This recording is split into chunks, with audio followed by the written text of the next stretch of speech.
कहानी सागर में आप सभी का स्वागत है। आज हम द्वादश ज्योतिर्लिंग में 8वें ज्योतिर्लिंग श्री त्र्यंबकेश्वर ज्योतिर्लिंग के बारे में जानेंगे। यह ज्योतिर्लिंग महाराष्ट्र प्रांत में नासिक से 30 किलोमीटर दूर पश्चिम में स्थित है। मंदिर के अंदर 3 छोटे छोटे लिंग हैं जिन्हें ब्रह्मा, विष्णु और महेश भगवान का प्रतीक माना जाता है।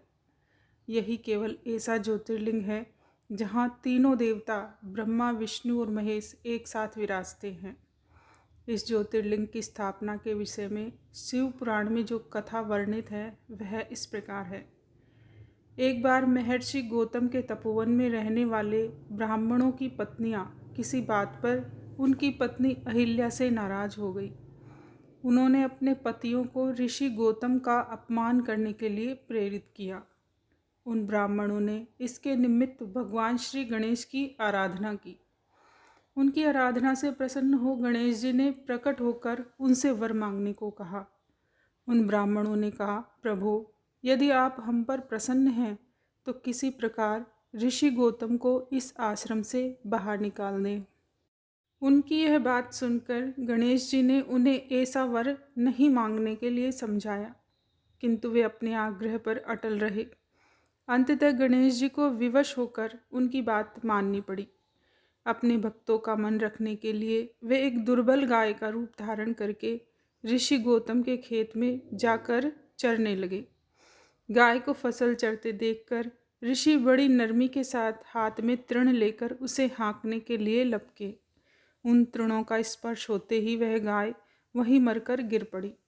अब तो हाहाकार मच गया। सारे ब्राह्मण एकत्र होकर गो हत्यारा कहकर ऋषि गौतम की भत्सना करने लगे। ऋषि गौतम इस घटना से बहुत आश्चर्यचकित और दुखी थे। अब उन सारे ब्राह्मणों ने कहा कि तुम्हें यह आश्रम छोड़कर अन्यत्र दूर कहीं चले जाना चाहिए। गो हत्यारे के निकट रहने से हमें भी पाप लगेगा। विवश होकर ऋषि गौतम अपनी पत्नी अहिल्या के साथ वहाँ से 1 कोस दूर जाकर रहने लगे, किंतु उन ब्राह्मणों ने वहाँ भी उनका रहना दुभर कर दिया। वे कहने लगे, गो हत्या के कारण तुम्हें अब वेद पाठ और यज्ञादि के कार्य करने का कोई अधिकार नहीं रह गया है। अत्यंत अनुनय भाव से ऋषि गौतम ने उन ब्राह्मणों से प्रार्थना की कि आप लोग मेरे प्रायश्चित और उद्धार का कोई उपाय बताएं।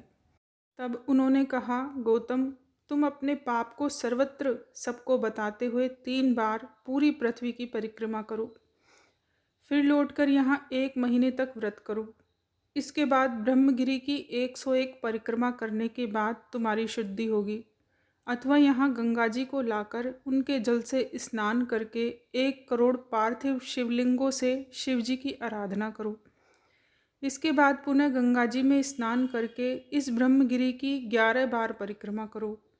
फिर 100 घड़ों के पवित्र जल से पार्थिव शिवलिंगों को स्नान कराने से तुम्हारा उद्धार होगा।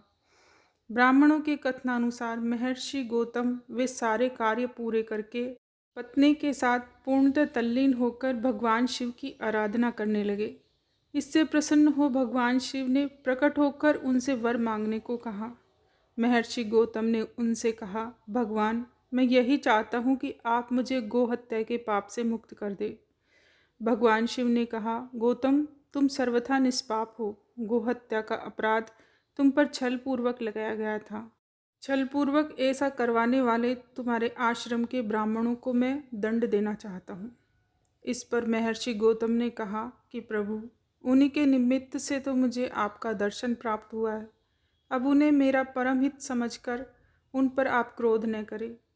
बहुत से ऋषियों, मुनियों और देवगणों ने वहाँ एकत्र हो गौतम की बात का अनुमोदन करते हुए भगवान शिव से सदा वहाँ निवास करने की प्रार्थना की।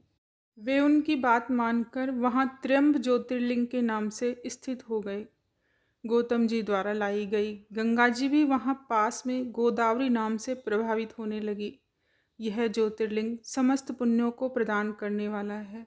बोलिए त्र्यंबकेश्वर भगवान की जय।